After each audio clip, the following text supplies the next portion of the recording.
Aujourd'hui, j'ai le plaisir de parler avec Nadia Meliti, l'actrice principale dans La Petite Dernière de Arcia Herzi. Nadia, merci d'être venue ici jusqu'à Montréal pour nous parler aujourd'hui. Avec grand plaisir. Et je veux m'excuser d'avance pour mon français, c'est ma deuxième langue, mais je vais essayer quand même. Alors, puisque c'est votre premier film, dans ma recherche, j'ai remarqué que votre éducation était pas vraiment dans le cinéma ou même dans le théâtre, mais si j'ai bien compris, dans le sport. Alors, c'était quoi, par rapport à ce film en particulier, qui vous avait convaincu de plonger dans ce milieu plutôt étranger? Je pense que de prime abord, c'était la curiosité. Je suis une personne qui est en perpétuelle quête d'apprentissage. Ouais. J'aime bien découvrir des choses nouvelles, apprendre des choses nouvelles. Et en l'occurrence, ce personnage est très complexe. Et j'ai retrouvé, à travers Fatima, cette question d'émancipation que j'ai vécue beaucoup plus jeune. Et ça a énormément fait écho en moi. Et j'avais envie de voir si j'étais capable d'être actrice. Ouais, vous avez fait très bien dans le film. Vous avez répondu à cette question si vous êtes capable. Alors, dans cette formation sportive, le film, je dirais que la puissance du film et de ce rôle, c'est vos subtilités. Euh, vous êtes capable de raconter une histoire au complète sans dire un mot. Alors, est-ce que vous avez remarqué quelque chose dans votre formation sportive, la physicalité peut-être qui avait été manifestée dans ce film, dans ce rôle pour vous? Oui, tout à fait. J'ai retrouvé dans ce personnage la combativité et c'est un personnage qui ne parle quasiment jamais à son entourage de sa nature et pour incarner cela, il fallait énormément de concentration et je pense que quand on a un vécu de sportive ou de sportif, on a cette capacité à être, très concentré, en tout cas à se mettre dans une bulle de concentration, pour réaliser une performance. Ouais.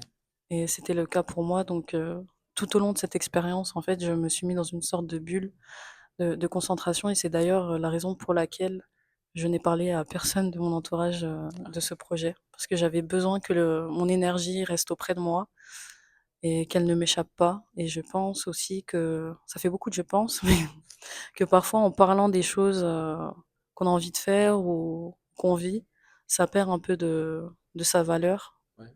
et moi, j'avais besoin, pour interpréter ce personnage sans expérience, d'être aussi dans cette lutte intérieure que vivait le personnage. Et pour cela, je devais trouver des réponses, des solutions à l'interprétation de ce personnage toute seule. Ouais. Et c'est ce qui a fait la force, je pense, de mon interprétation. Mais il y avait aussi d'autres facteurs comme l'esprit d'équipe, Oui. puisque on est quand même beaucoup entouré sur un tournage. Il y a les techniciens, il y a la réalisatrice, la productrice qui passe. Donc c'est un travail collectif Oui. et j'ai adoré moi ce travail collectif. J'avais l'impression d'être sur un terrain de football et que j'avais une coach qui était Arcia Herzi et des partenaires avec qui je devais jouer.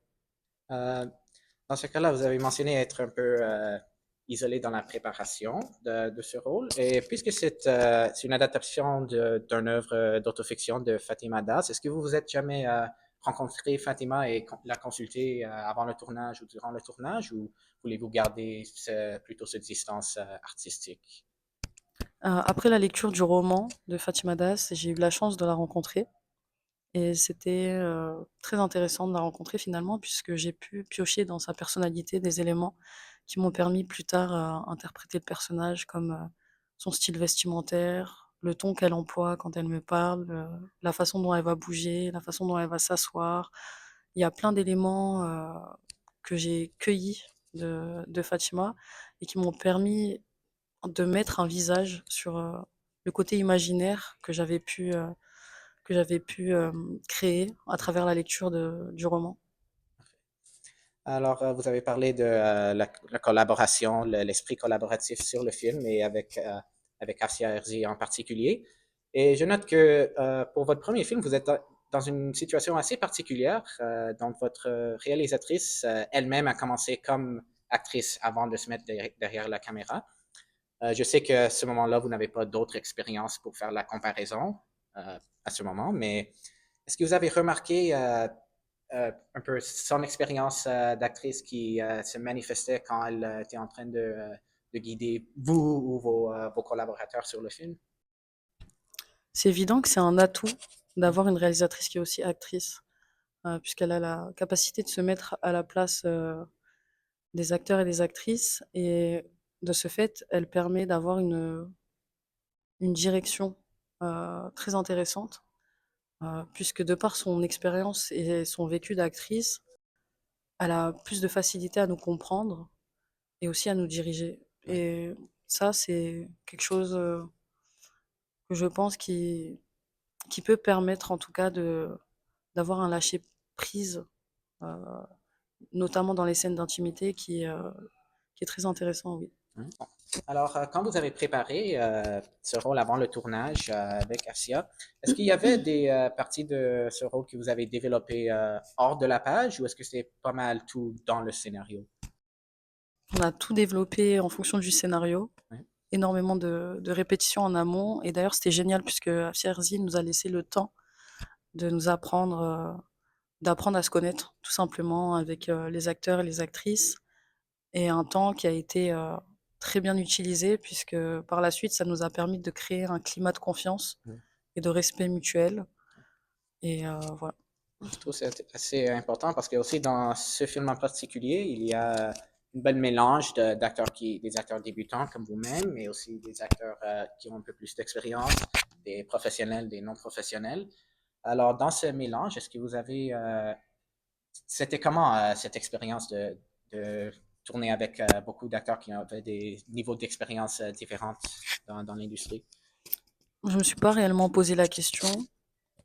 Quand Afia Herzi m'a fait confiance pour interpréter ce personnage, j'avais envie d'être à la hauteur de sa confiance. Mhm. Et de ce fait, je ne voulais absolument pas paraître comme étant une débutante. Mhm. Et donc, en tout cas, j'avais besoin de mettre la barre des exigences vraiment très hautes. Ouais. Je ne voulais pas décevoir ma réalisatrice et pas décevoir également les personnes pour qui c'est un rêve de faire ce métier-là et ne pas me décevoir moi-même aussi en tentant une nouvelle expérience. Donc je pense que c'est ce qui fait la force aussi de, de cette interprétation, c'est que le vécu de sportif pardon, m'a rattrapé et j'avais envie en tout cas de ne pas paraître débutante. Et d'ailleurs, le premier jour où je suis arrivée sur le plateau, je me suis dit, mais il faut absolument pas regarder cette caméra. C'est une erreur de débutante. Et c'est ce qui m'a permis en tout cas même de booster, comment dirais-je, quelque part, ça m'a permis de booster ma concentration. Parce que je me suis dit, c'est pas un métier que tu as voulu faire dans ta vie. Là, tu as l'opportunité de le faire. Il faut le faire correctement et rendre fier aussi cette communauté, puisque c'est un film qui reprend un roman d'autofiction qui est très important, puisque c'est un personnage quand même qui est complexe, qui aborde des thématiques complexes, des sujets tabous. Et il fallait quelque part avoir une représentation, en tout cas la plus fidèle possible vis-à-vis de cette communauté-là. Et donc très rapidement, je me suis donnée à fond. Que la réalité, c'est vraiment dans ce film, vous avez dans ce film, vous me comportez comme une actrice qui avait des décennies d'expérience dans ce film. Ah, c'est gentil ça. Merci. Je l'ai dit assez fort que, puisque c'est votre premier film. S'il y a un élément de votre expérience sur ce film que vous aimeriez retenir et apporter aux futurs projets, et je sais qu'il y aura beaucoup de projets dans le futur, s'il y aura un élément, une expérience, une mémoire ou une leçon que vous aimeriez apporter avec vous dans d'autres projets dans le futur, ça sera quoi? Ça serait, hmm, je pense, se laisser la chance. Se laisser la chance, se faire confiance aussi, énormément. Euh, Tout simplement, ouais. Je pense qu'il faut se laisser la chance puisque moi, dans les prémices de cette aventure, lorsque j'ai été recontactée par la directrice de casting, après cette première approche, à un moment donné, j'ai été face à des doutes vis-à-vis de moi-même, dus à un manque d'expertise dans le domaine. Imaginez que vous vous présentez à un entretien d'embauche Ouais.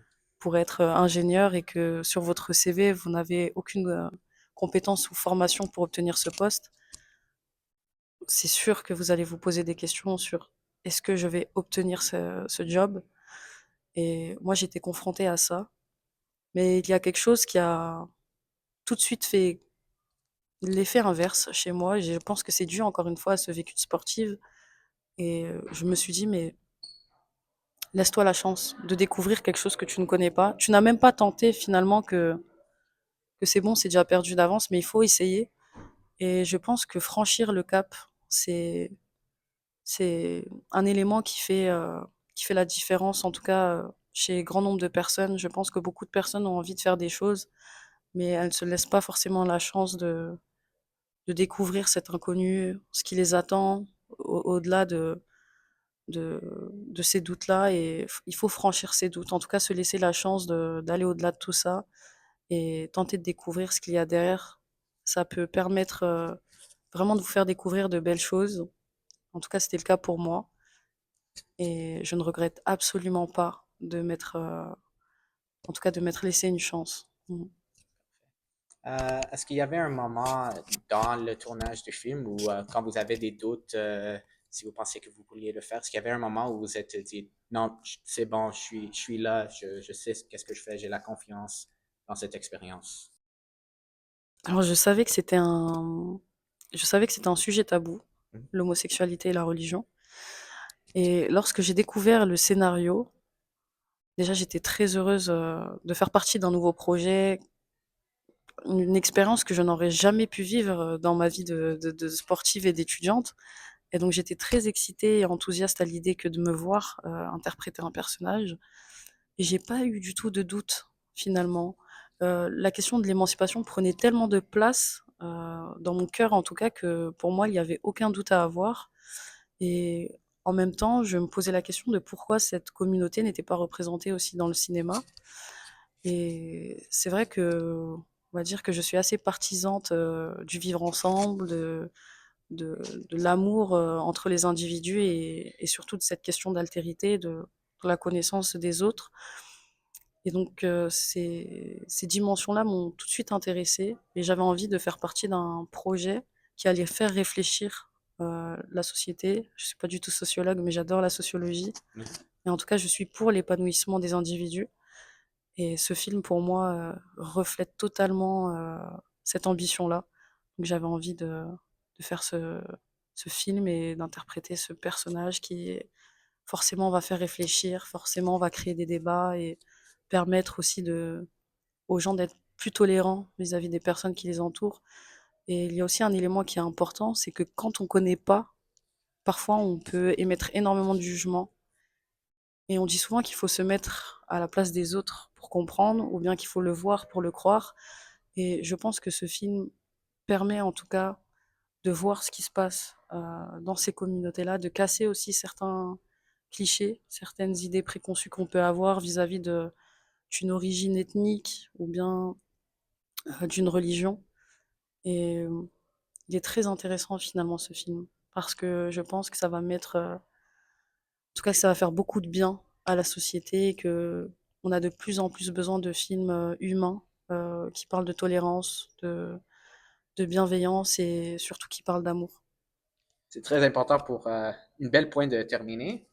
Euh, et puisque j'ai encore une autre minute, j'ai une question un peu plus légère pour terminer, si vous me permettez. Euh, J'aime toujours demander cette question à la fin des entrevues. J'aime bien demander au sujet s'il y a un film qu'ils avaient vu récemment, ou un film nouveau ou quelque chose de plus vieux qu'ils avaient vu récemment, qu'ils aimeraient reconnaître pour le public. Je sais que dans ce cas-là, vous êtes un peu pas mal occupé avec la promotion de ce film, mais vous avez fréquenté assez de festivals depuis Cannes jusqu'à maintenant. Est-ce qu'il y a quelque chose que vous avez vu récemment que vous aimeriez reconnaître, quelque chose que vous pensez qui mérite plus d'attention? Alors je vais en profiter puisqu'on est à Montréal. Oui. Euh, donc dans ce festival, j'ai découvert un film hier soir qui s'appelle, c'est un film de Léa Poul qui s'appelle On sera heureux. Ah, Et c'est un film qui m'a bouleversée et que j'ai trouvé d'ailleurs très touchant. Il aborde des thématiques très intéressantes comme l'exil, la reconstruction de son identité, comment vivre avec une partie de soi qui meurt, entre guillemets, quand on quitte son pays natal, l'acceptation aussi des autres vis-à-vis d'une identité qu'ils ne comprennent pas. Je pense notamment dans ce film à ce personnage qui vient d'Iran Mm. et qui doit fuir l'Iran puisque les personnes homosexuelles dans ce pays sont pendues, en tout cas dans le film, tuées, voire enfermées en prison. Et je trouve que ces thématiques sont très importantes en vue du climat politique actuel, même si je ne fais absolument pas de politique et que, en vérité, j'y connais vraiment très peu de choses. Mais C'est toujours une voie d'entrée. c'est toujours une voie d'entrée et en même temps, ça permet, je pense, aux individus d'avoir un point de vue différent sur le monde et sur les histoires des personnes. Puisqu'encore une fois, quand on ignore, on émet beaucoup de jugements et malheureusement, nos jugements sont infondés. Et ce film vraiment est très, très, très bouleversant. Et d'ailleurs, je vous conseille à toutes et à tous d'aller le voir. C'est très intéressant et en même temps, il y a tellement d'amour dans ce film, de sacrifice pour le bien-être des autres. Et je trouve qu'il n'y a rien de plus beau de toute manière que l'amour et je ne cesserai jamais de le dire. Je vais l'ajouter à la liste. Et j'ai noté quelques parallèles entre comment vous avez décrit ce film et la petite dernière aussi. Alors, c'est une belle note pour terminer. Je vous remercie encore pour votre temps aujourd'hui et je vous souhaite beaucoup de succès avec ce film et vos Merci films beaucoup. futurs. À vous aussi.